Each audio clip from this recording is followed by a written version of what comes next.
বলা হচ্ছে নতুন জালেম নাকি তৈরি হয়েছে। অবশ্যই আমরা দেখছি নতুন জালেম তৈরি হচ্ছে। তারাই নতুন জালেম যারা 5ই আগস্টের পরে নতুন করে চাঁদাবাজি শুরু করেছে। তারাই নতুন জালেম যারা 5ই আগস্টের পরে নতুন করে জমি দখল শুরু হয়েছে, যারা ফ্যাসিস্টদেরকে পুনর্বাসনের নীতি নিয়েছে, যারা কথিত বন্ধু রাষ্ট্রকে তোষণের নীতি নিয়েছে, তারাই বাংলাদেশের নতুন জালেম হিসেবে আবির্ভূত হয়েছে।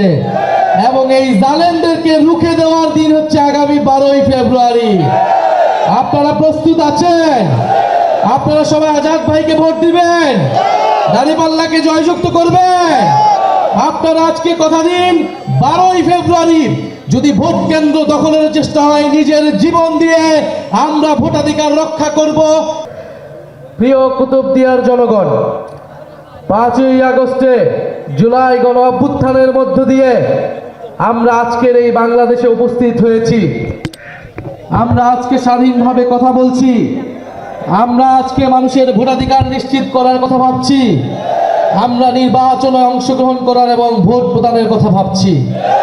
কিন্তু একটি দল ভুলে গিয়েছে তারা আজকে কোন প্রক্রিয়ায় নির্বাচনে অংশগ্রহণ করছে, তাদের রক্তের উপর দিয়ে তারা নির্বাচনে অংশগ্রহণ করছে এবং ভোট যাচ্ছে। জুলাই বিপ্লবের ফলে এই নির্বাচন সম্ভব হয়েছে। জুলাই বিপ্লবের ফলে আমরা নতুন বাংলাদেশ, নতুন কুতুবদিয়া তৈরি করার স্বপ্ন দেখতে পাচ্ছি। মহেশখালী এই জায়গার লবণ চাষিরা ন্যায্য মূল্য পায় না। বিগত আমলে লবণ এইখানে পর্যাপ্ত পরিমাণ লবণ চাষ হওয়া সত্ত্বেও লবণ বাইরে থেকে আমদানি করা লাগছে। আমার দেশে লবণ পর্যাপ্ত পরিমাণে থাকা সত্ত্বেও, পর্যাপ্ত পরিমাণে লবণ চাষের সম্ভাবনা থাকতেও লবণ কেন আমি বাইরে থেকে আমদানি করব? লবণ আমরা আমদানি করব না, লবণ এবার আমরা রপ্তানি করব। আমার কুতুবদিয়ার লবণ চাষিরা ন্যায্য মূল্য পাবে, অর্থনীতি চাঙ্গা হবে এবং এটা সম্ভব কেবলমাত্র হামিদুর রহমান আজাদের হাত ধরে।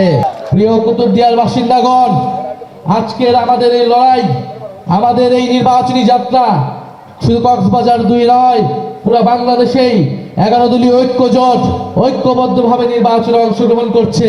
কেন আমরা ঐক্য গঠন করেছি?